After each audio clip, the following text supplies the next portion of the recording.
കൃഷ്ണായ വാസുദേവായ ഹരയേ പരമാത്മനെ പ്രണതക്ലേശനാശായ ഗോവിന്ദായ നമോ നമഃ. ഓം ശ്രീ ഗുരുവായൂരപ്പ അഖില ഗുരു ഭഗവൻ നമസ്തേ. നമസ്തേ. ശ്രീമദ് ഭഗവത്ഗീതയിലെ 2-ാം അധ്യായമായ സംഖ്യായോഗത്തിലെ 48-ാമത്തെ ശ്ലോകം വരികൾ സഹിതം തുടരുന്നു.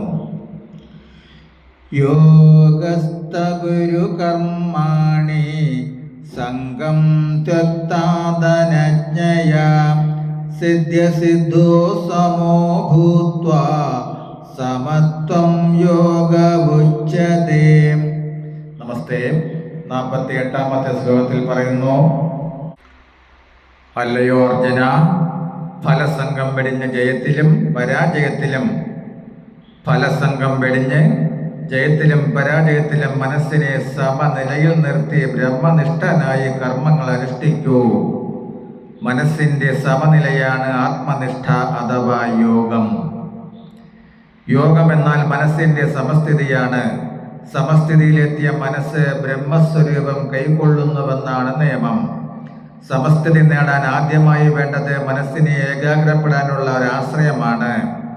ഈശ്വര പ്രാപ്തിയാണ് ജീവിതത്തിൻ്റെ ആരാധന എന്ന നിലയിൽ കർമ്മം ഫലേച്ഛ കൂടാതെ അനുഷ്ഠിക്കണം. അപ്പോൾ കർമ്മഫലത്തെക്കുറിച്ചുള്ള സംഘം വെടിയാൻ കഴിയും. മാത്രമല്ല, ഫലം ഇന്ന രൂപത്തിൽ കിട്ടിയേ തീരുവെന്ന മനസ്സ് വ്യാകുലപ്പെടുകയുമില്ല. ഫലം അനുകൂലമോ പ്രതികൂലമോ എന്തുതന്നെയായാലും അത് ഈശ്വരേച്ഛ പോലെ നടക്കും. ഫലത്തെക്കുറിച്ച് തെല്ലും ഖേദിക്കാതെ ഈശ്വരനെ വിട്ടുകൊടുക്കുക. സമനില നഷ്ടമാകാതിരിക്കാനുള്ള അവസ്ഥയാണ് യോഗം. മനസ്സിൻ്റെ സമനില തന്നെയാണ് ബ്രഹ്മനിഷ്ഠ. ഈ സമനില അഭ്യസിച്ചുകൊണ്ട് കർമ്മമാർഗത്തിൽ ചരിക്കാനാണ് ഭഗവാൻ പാർത്ഥനോട് ഉപദേശിക്കുന്നത്. നമസ്തേ. 49-ാമത്തെ ശ്ലോകം വരികൾ സഹിതം തുടരും.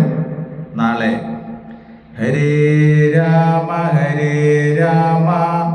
രാമ രാമ ഹരേ ഹരേ, ഹരേ കൃഷ്ണ